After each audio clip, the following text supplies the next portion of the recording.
नाटक बघावं वाटतंय तर नट जन्माला येईल. आणि आईला तसलं काही खावं प्यावं वाटतंय तर कोण जन्माला येईल? रावणाची अवलाद. प्रश्नच नाही ना. त्या डोळ्यावरून समजावं काय काय पुढं संतती निर्माण होणार आहे. याच्या करता आपल्या पूर्वासुरीनी सगळ्यांनी काय केलं? याला गर्भाधान संस्कार म्हणलेला आहे.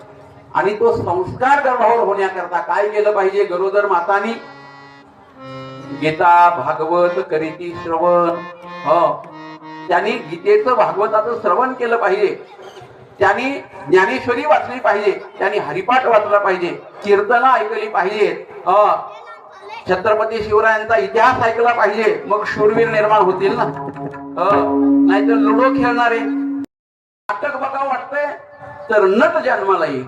आणि आईला तसलं काही खावं प्यावं वाटतंय तर कोण जन्माला येईल? रावणाची अवलाद. प्रश्नच नाही ना. त्या डोळ्यावरून समजावं काय काय पुढं संतती निर्माण होणार आहे. याच्या करता आपल्या पूर्वासुरीनी सगळ्यांनी काय केलं? याला गर्भाधान संस्कार म्हणलेला आहे. आणि तो संस्कार गर्भावर होण्याकरता काय केलं पाहिजे? गरोदर मातांनी गीता भागवत करीती श्रवण. त्यांनी गीतेचं भागवताचं श्रवण केलं पाहिजे. त्यांनी ज्ञानेश्वरी वाचली पाहिजे. त्यांनी हरिपाठ वाचला पाहिजे. कीर्तन ऐकली पाहिजेत. छत्रपती शिवरायांचा इतिहास ऐकला पाहिजे. मग शूरवीर निर्माण होतील ना. नाहीतर लुडो खेळणारे.